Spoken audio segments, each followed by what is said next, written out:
Okay, you're back rocking with Sweet Science. You're on the air. Subscribe to the channel, Sweet Science 702. Make sure you hit the bell icon to get all your notifications. So what I want to talk about today, the first subject I want to touch on, it's actually been on my mind, and I can't think of anyone else or any other channel that I've seen. I'm not saying that no one did, but I can't think of any other channel that mentioned this fight first.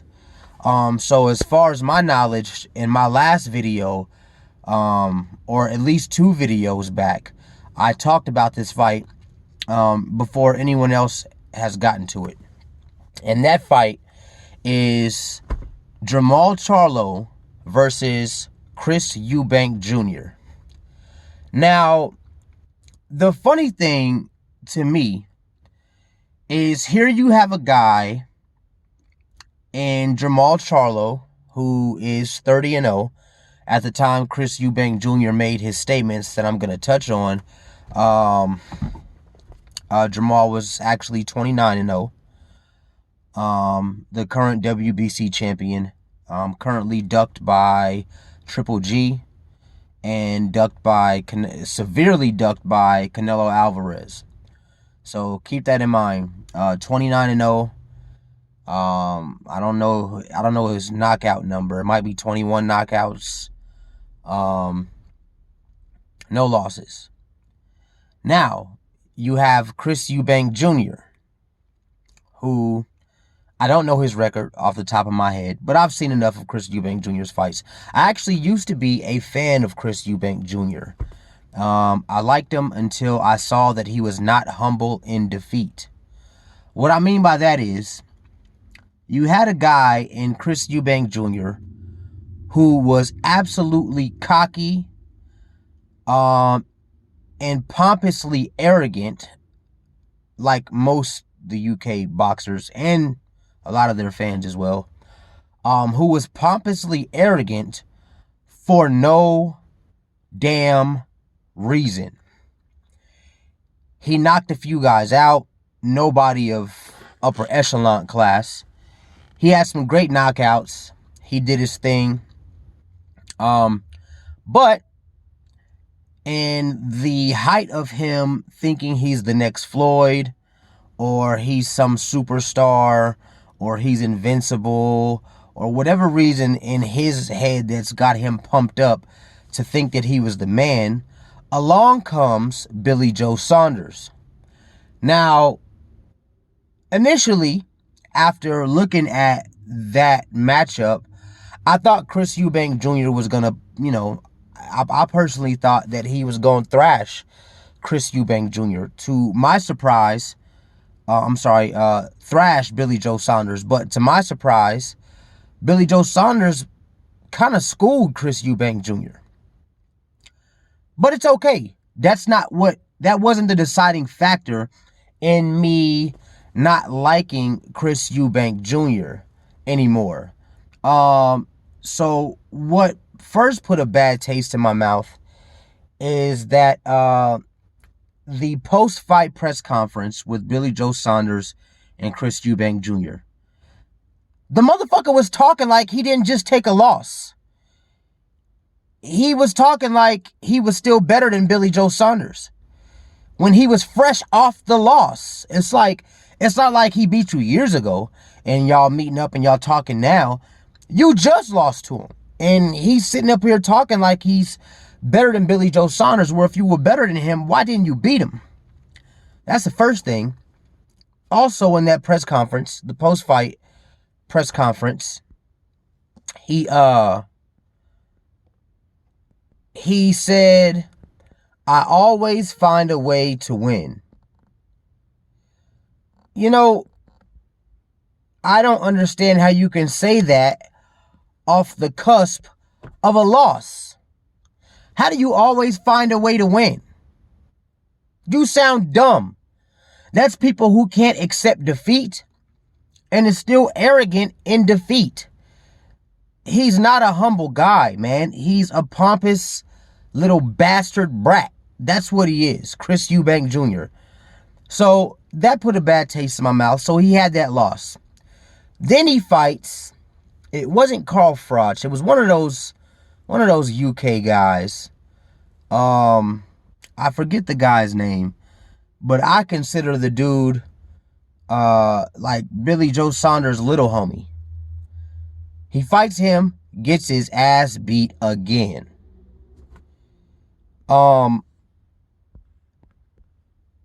So he loses again, and it's like he disappears for a while. Now, when he disappeared, I kind of kept an eye on him for a minute, but then he kind of just fell out the equation. He fell out the conversation. So he pops back up out of the rat hole he was in and decides that he wants to target Jermall Charlo. He made statements like, I don't think he's that talented. I don't think he's that good.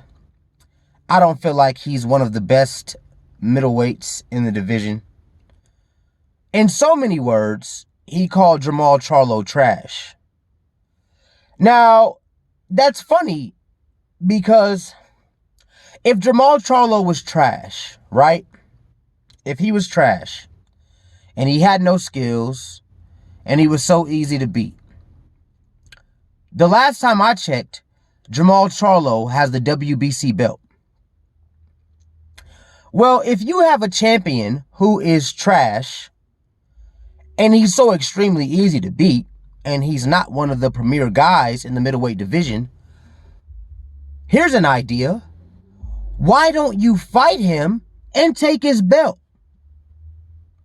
If that were the case, you don't think Canelo Alvarez or Triple G would have lifted that WBC belt up off of him if he was so easy to beat and if he was trash?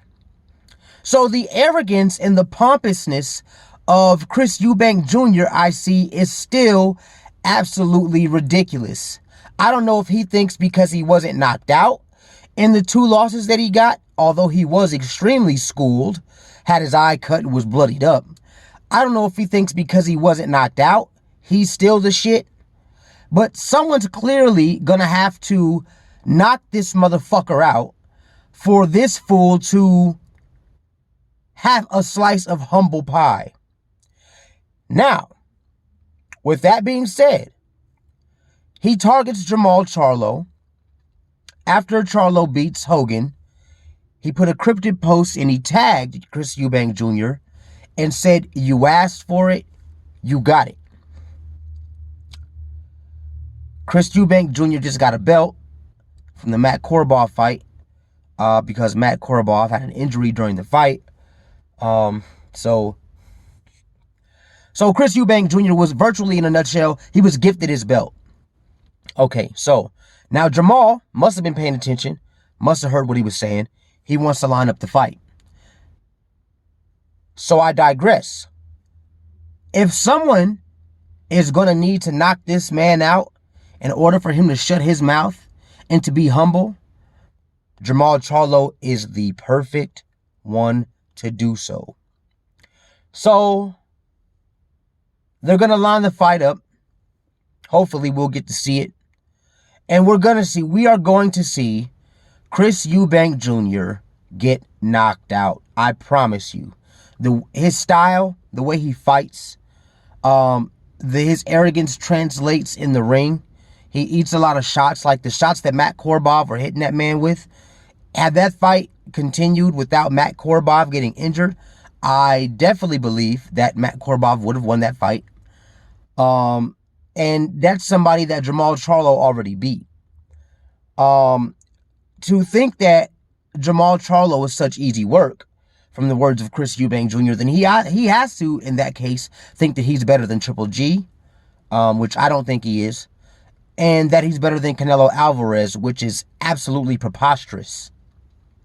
So, I don't know what it is about the UK, but a lot of UK boxing fans and UK fighters come off as extremely ignorant, extremely arrogant, and extremely pompous.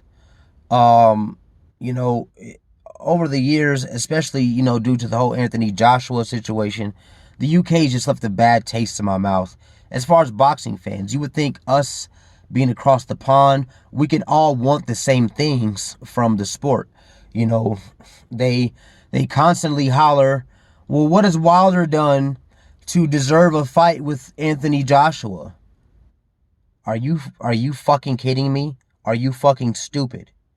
Are you asking me what the WBC champion of the world, who's tied Muhammad Ali in title defenses, you could say against bums, but you can't beat up any of the men that he's fought, that has all these title defenses for the last 5 years, has the highest knockout ratio for any heavyweight in the history of all time?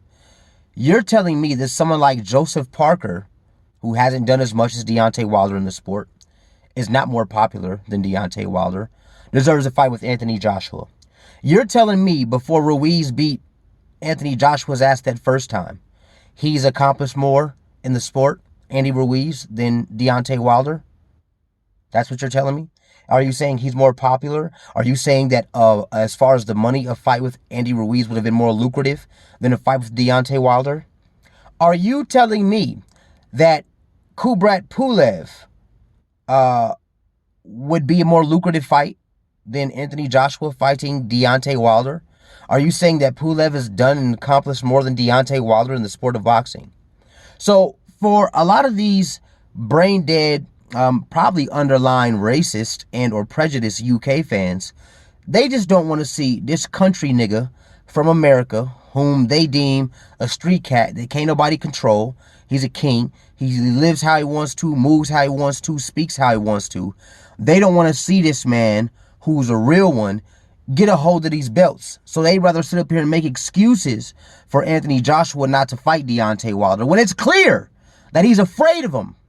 He is afraid of him. Okay? He knows he'll get knocked out, and Eddie Hearn, the whole world knows he'll get knocked out. Now, they also like to say this, well, Dillian White's been waiting 600-something days. You idiot. You idiot. Have you not been paying attention to the situation? This tells me, when they bring up Dillian White, that they haven't been paying attention to the situation. But you know what? Y'all about to get what y'all wished for, because the WBC has just lifted their ban off of Dillian White, and he's now a mandatory challenger officially for Deontay Wilder.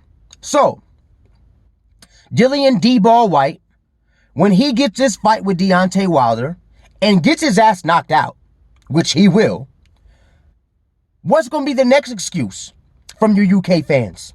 Who's Wilder going to be running from then? AJ? Huh? Joe Joyce? Daniel Dubois? Tyson Fury, who got knocked out the first time? He's only lucky that Jack Reese decided to count to 112 on a 10 count. That started late. Deontay Wilder is the face of boxing, period. They talk numbers. AJ's more popular. He sold out such and such. Okay. So I still don't want to hear that when he's given due to having accomplished as much as Deontay Wilder's shots at the belts. And y'all make excuses for them dudes. Oh, he's tough. Pathetic. The UK boxing fans and the boxing scene in the UK is just pathetic. And, every year y'all just irritate me more and more. So I did this video initially to talk about Chris Eubank Jr. versus Jermall Charlo. My vote and my pick is definitely going to be Jermall Charlo. That's easy work. And as far as Anthony Joshua, Tyson Fury, they're going to get what Anthony Joshua's never going to get it because he's not asking for it. He's going to run from Deontay Wilder for the rest of his life. But in February, we're going to see, for the first time ever, Tyson Fury get knocked out. I'm sure you UK fans will come up with excuses. And then next, that you'll try to throw Dillian White like he's the man to do it. After that, when Deontay Wilder lines that mandatory up, which will probably, more than likely, because AJ's going to run, probably be after the Tyson Fury fight, when he knocks Dillian White out, I don't know what you guys are going to say then, you know? So, anyway, Sweet Science, you're on the air. Subscribe to the channel. Smash the like button. We out.